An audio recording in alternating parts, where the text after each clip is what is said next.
Hi, thank you for tuning into the Shorewood Stacks. I'm Lisa Quintero, Young Adult Librarian. I am Nick Barron. I am a patron and sometimes volunteer. This is a podcast where we talk about library news and what we've been reading, watching, and or listening to. Library news. Starting on June 8th, you can place your own holds on County Cat again, so that hold button should be going live on Monday. Also, some of you may have started receiving notices for your holds via text, email, or phone, and that just means that some of the items are starting to come from in between libraries, and you can go ahead and either call us or email us to schedule an appointment to pick up your holds. So you can call us at 414-847-2670, or you can email us at shorewood@mcflis.org. That's MCFLS for Milwaukee County Federated Library System. The other bit of news that we have is that we are still having our teen and children's summer reading program. I know some people have been asking about that, and we normally start it right after Memorial Day, but this year, because of everything going on, we had to push it back. We are going to start registration for that on June 15th. It's going to be mostly virtual, but there are going to be some paper copies of things available if you prefer to do it on the paper log rather than virtually. So keep an eye out for that on our website and our social media. What are some of the prizes that are going to be for this year's? For the teens, we have several gift cards. So the way it works is that they get a packet of coupons and a bookmark if they complete the program. They have to read 5 books or 800 pages in order to complete the program. And then they have the opportunity to complete extra challenges in order to get extra raffle entries. And so we have a raffle at the end of the summer for several gift cards to local businesses and some not local businesses that, are of interest to teens. So we've got like City Market and Culver's and Mod Pizza and Boswell Books, Board Game Barrister and Collectivo and Hulu and Netflix. So there's a whole list. I think we have like 10 different gift cards that we'll be giving away for the teens.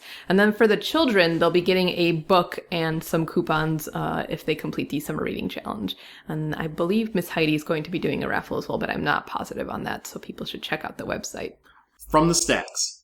So in light of everything going on both locally and across the country this week, and over the last several decades, we have been talking a bit about antiracism at the library, and Nick and I have been talking a bit about antiracism. As some of you may have seen, there was a blog post that we did earlier this week listing a bunch of books that you could get from the Shorewood Library to help promote antiracism.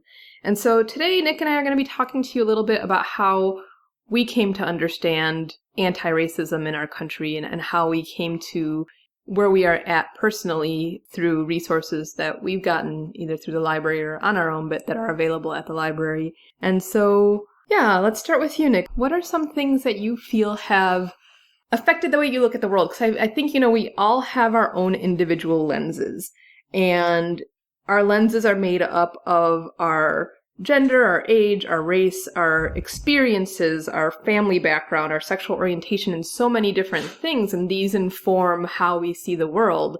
And I think a lot of people only see the world via their own lens and don't ever try to see it with somebody else's lens. One thing I'd like to note before we go into what helped you educate yourself in terms of anti-racism is I want to acknowledge the fact that racism doesn't just affect Black folks. It affects minorities of all types.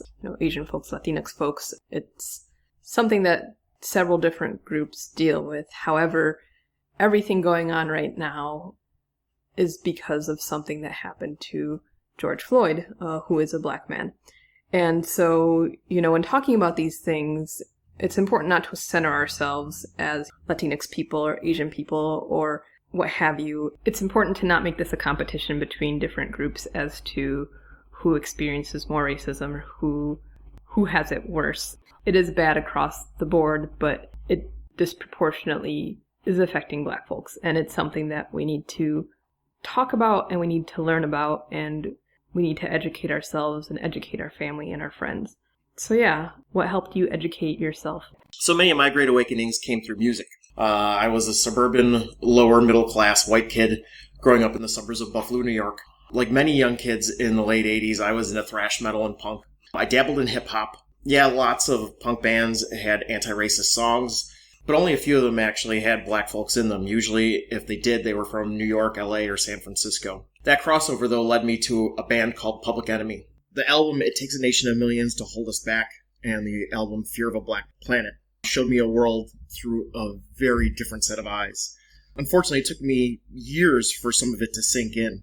In 1988, when Chuck D said, 5-0 said freeze, and I got numb. Can I tell him that I never really had a gun?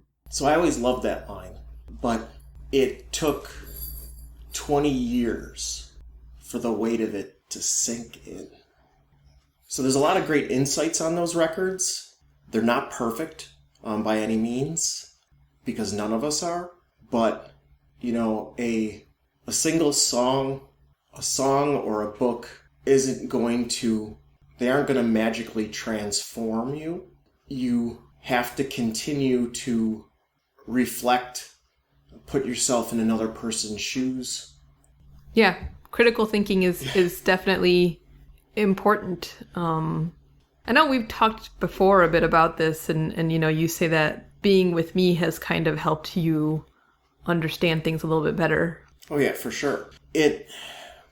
So growing up in that, mostly white suburb, growing up I had black friends, or black friend, and that gave me some insight, but they were trying to live in my world. I wasn't trying to live in theirs. And, I didn't see that at the time. I think that music was the first thing that gave me a glimpse into another worldview. But music and later movies like Do the Right Thing. Mm-hmm. But it really wasn't until I lived in Chicago and was surrounded by diverse people that I got to hear their experiences, and I was living in their world. Just like being with you, I now live in your world. And that totally changes how we see things. So even though Public Enemy set me on a road, some of the ideas, they didn't have context. And it was by being in these diverse situations with different people and different ideas and living in their world that all of a sudden everything starts to click and you start to understand those perspectives in a way that you couldn't necessarily before. Yeah, I think that in my experience, when people have personal connections to people of color or to people who are different in some other way, they tend to examine things a bit more closely. I think it's easy when you live in a homogenous society to just ignore what's going on because you can, it doesn't personally affect you, but when you see your friend is hurting or your partner's hurting or a family member is hurting because of what is happening in the world and because of racism, I think it's a terrible thing about us humans, but sometimes we needed to have a personal connection for us to care. For sure. And I think we all need to do better about caring without having that personal connection necessarily, or making personal connections in our lives to expose us to other ideas. Yeah. That was something that, I listened to 100 different bands that all had an anti-racist song. But until you feel the real pain of another person and what they go through, I think it's important that those songs exist. Mm-hmm. It is a way of showing solidarity, but you don't know until you know. And that's only facilitated through conversations and things like that. I've been, very fortunate and excited about some of the stuff that the library's been doing the last few years. We've hosted Reggie Jackson several times to talk about racism in Milwaukee, YWCA of Southeastern Wisconsin and they've coordinated or facilitated discussions between community members, and I've attended a few of those, and it was interesting seeing, when people were talking about their experiences, because there were people, white people in attendance and black people in attendance and other ethnic groups as well in attendance, and it was really interesting seeing the light go off in some people's faces, because some people were talking about how they were white and they were afraid to go to black neighborhoods because they were afraid that they were going to be victims of crime. And then I remember very distinctly a woman, probably in her 60s, a Black woman, standing up and talking about how when she was a child and throughout most of her life, she was afraid to go into white neighborhoods because people would throw rocks at them. So they were also afraid of being victims of a crime.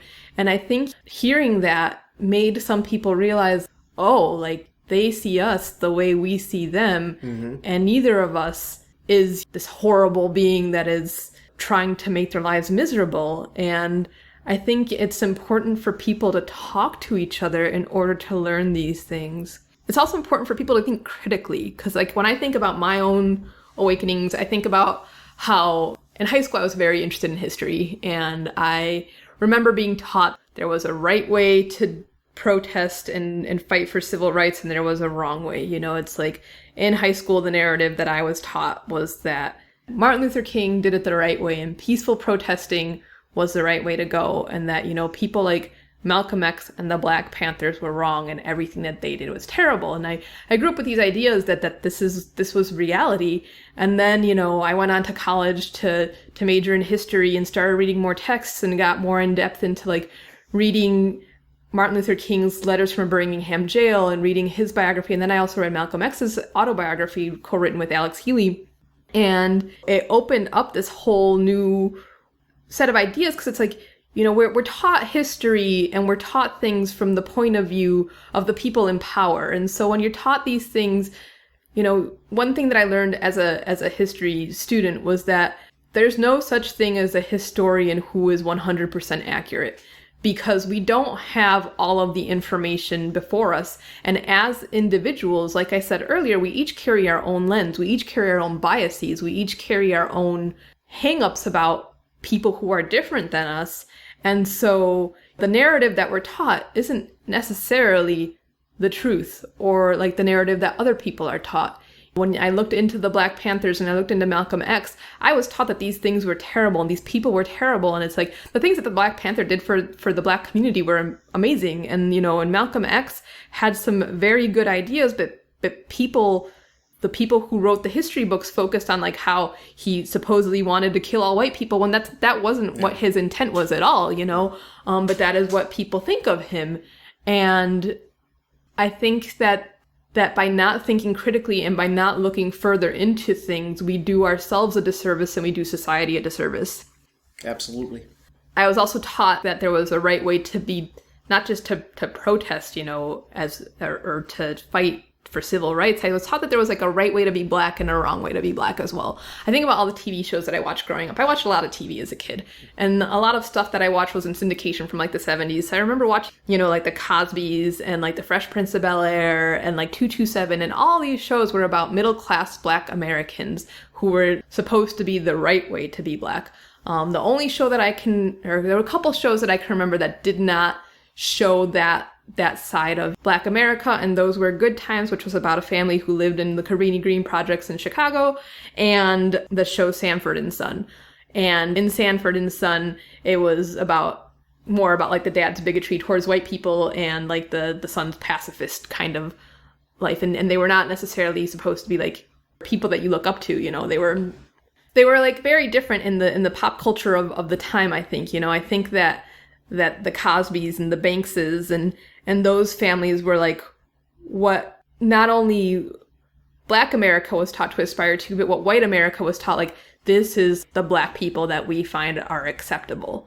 And a large part of the Black community does not live in a fancy house in New York City and isn't, doctors. And yes, there are Black folks who are well educated, and there are Black folks, who do fit those descriptors.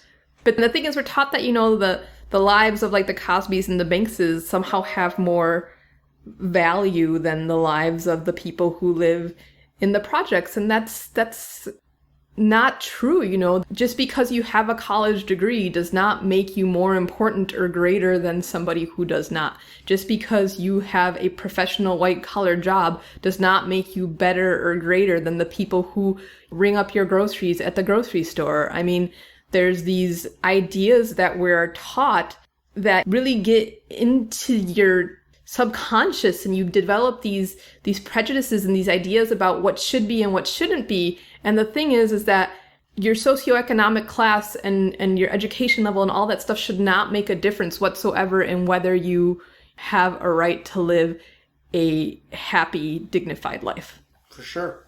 But yeah, it is interesting thinking about the media that we consume, because as you were talking, it made me think about shows like All in the Family, where Archie Bunker was this horrible bigot, and how Sanford and Sons seemed like a counter to that. Mm-hmm. Like it was trying to send the same type of messages, but for the opposite viewpoint. Mm-hmm. But yeah, the media that we can consume is really it affects how we think about things, and that's on the media idea. I'm gonna go back to one of the songs that didn't take me 20 years to connect with.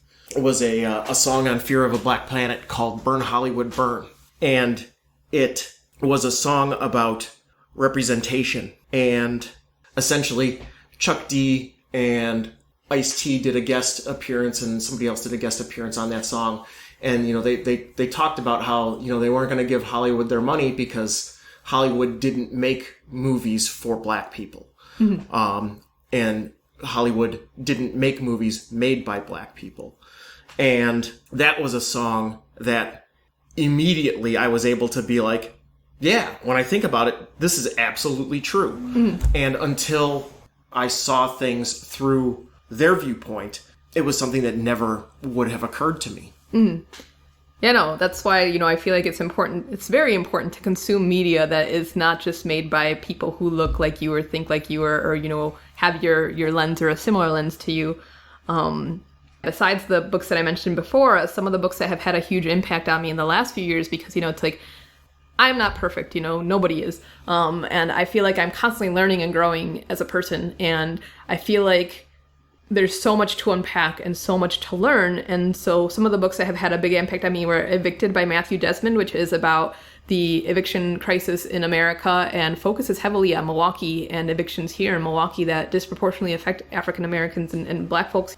And reading that and reading about how people are supposed to figure out school and library fines and things like that while they have no home, no roof over their head, just shed a whole new light on things. Another one that really spoke to me was The New Jim Crow by Michelle Alexander, which is about mass incarceration and its connection to the drug war. That one, I learned a lot about how the drug war came to be, and I know that there's mandatory minimum sentencing and that disproportionately affects, the Black and Latinx communities because of the drug war, and ends up affecting their whole lives because it ends up so that people can't vote and people can't get housing and people can't get jobs and people can't live with family members sometimes, because if you both have a felony and you try to live in public housing, you can't both live in public housing if you both have a felony. And, all those things just contribute to the inequality. Another one that I read a few years ago that was really important was Black Girl Dangerous on Race, Queerness, Class, and Gender by Mia McKenzie, which talked about all of those issues from the point of view of a Black woman and really shed some light on some things that I had never really thought about before. So I think it is really important to read other perspectives and read from the books that are written by people in these groups, because that's the only way that you're going to see their perspective and learn about their perspective. I'm the young adult librarian, so I read a lot of young adult literature, and several books have come out in the last few years that have had a huge impact. The oldest one is probably Kikla Magoon's How It Went Down, which is about a young man who is shot in his neighborhood, and everybody kind of is sharing their descriptions of what happened and trying to piece together what exactly happened. Then there's also Jason Reynolds and Brendan Kiley's All-American Boys. There's Nick Stone's Dear Martin. And of course, there's Angie Thomas's The Hate U Give, which I know you and I went to see in the theater, and I know you said had an impact on you. Yeah, I cried like a baby. Yeah, I thought that was a great movie and a great story because it showed how complicated everything is. Because like in that story, if you've never seen the movie or read the book, the main character, she she goes to a prep school, but she lives in her impoverished neighborhood, and she's being pulled in every possible direction in terms of, who she should be. Yeah, it starts out with her friend. She's at a party with her friend in her neighborhood, and he's driving her home after the cops break up the party, and they get pulled over by the police on their way home, and he gets out of the car and goes to reach for a comb in his pocket, and he is shot by the police. Yeah, he's in the movie, he's like, trying to show his confidence to the girl in the car, so he reaches for his brush to like brush his hair, and when he grabs the brush, he gets shot. And so the book and the movie are about her and kind of her being stuck in the middle of it all, and at first not wanting to be a part of it because she knew it would disrupt her life from, the news media and everything. And she's trying to go to school in this affluent white school, and her friends don't understand, and her friends are saying all these things about, oh, it's just another dead drug dealer and things like this. And it was her friend, and she is trying to navigate that. And at the same time, she's also trying to navigate the fact that her uncle is a police officer. Yep. And he's trying to navigate the fact that, he's a police officer, and that one of the people on his force was the person who shot his niece's friend. And he, grew up in the same community. And so it's a very layered story that breaks things down in a very accessible way. Yeah. And it shows how complicated everything is. For sure. I also wanted to recommend 2 documentaries. I don't know if they're available through the library, but one of them has been screened all over Milwaukee. Oh yeah, the one that's been screened all over Milwaukee is Milwaukee 53206. It actually got screened at the high school in Shorewood. And it's a very, very powerful film about how mass incarceration has disproportionately affected the community in that area code. If you don't have access to that and you have Netflix, watch a movie called 13th, which covers the same thing. It's not from a Milwaukee perspective, but just about the 13th Amendment and how it has affected Black folks. Yeah, there's just so much, and I feel like, this is just the tip of the iceberg in terms of resources that are out there. And I feel like it's not only important to read the heavy stuff, the stuff that deals with the racism. It's important just to read in general, like, voices that are different than your own. It's important in order to change your lens and to see things from a different perspective, and to promote empathy for people who are different than yourself, to read people's different experiences. And there's several young adult authors that I can think of that, are great young adult authors who don't necessarily get into the nitty-gritty of police brutality or hardcore racism. They're stories about the African-American and Black experience. Among them are Walter D. Myers, Sharon Draper, Brandy Colbert, Jacina Ireland, Ibi Zaboy. Those are just a few that I can think of off the top of my head. And I think, it's important for all of us to read the works of people who are different than us. And I know that personally doing so has opened my eyes to so many things, not just in regards to this issue, but to so many other issues as well, whether they be, queer issues, or, whether they be issues with other minority groups or people who are different than myself. And if we want to consider ourselves allies or co-conspirators or whatever you want to call yourself, if you want to be a person who is actively fighting against this stuff and trying to make things better, I think we all need to do the work. We all need to educate ourselves. We all need to step out of our comfort zone and talk about things that are uncomfortable to talk about. And I think, a lot of people are afraid of being called a racist, and a lot of people won't talk about things because that is like their greatest fear. And it's like, if that is your greatest fear, that is not like the worst thing that can happen, it's a word, it stings, but ultimately we all have prejudices, and if it helps you face some of those prejudices, so be it. Somebody calls you that. I've had people call me that, and I've been like, I'm a Latina, I can't be racist, but that's not true. I can be prejudiced towards other people.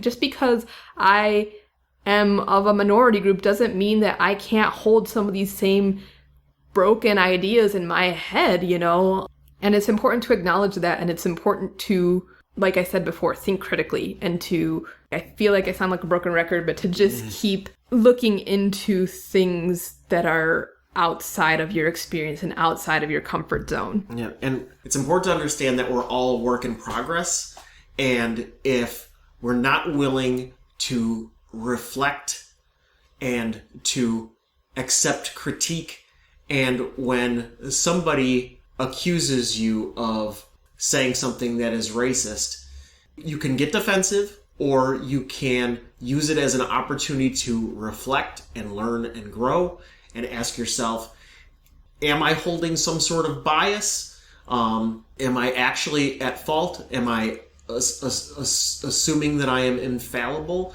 And we are all fallible. And it's important to understand that. For sure. So yeah, if you're listening to this, whether you're white or brown or black, it's important to learn about each other. And we hope you go out and do that and perhaps use some of the resources we mentioned, but your journey might be different than ours, and that's perfectly fine too. But it's been time to do something for quite a while now. So for sure. As always, thank you for listening to the Shorewood Stacks. We hope you enjoyed the show. If you have any questions or comments, email us at shorewoodstacks@gmail.com. You can find this podcast on Podbean, Spotify, or iTunes. And you can also find us on our social media channels and our website. Be sure to tune in next week for an interview with Shorewood High School student Pilot Lee, who'd recently put out their self-published comic book, Teenage Life, a zine in 2 parts, dating, queer drama, and schoolwork and teen trauma. Until next time, thanks for listening, and be well.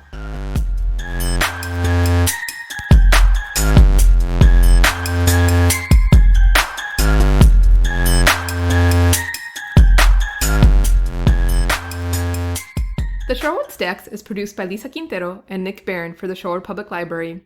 Music on this episode is by Kevin MacLeod. The song is called Ice Flow and can be found at incompetech.com.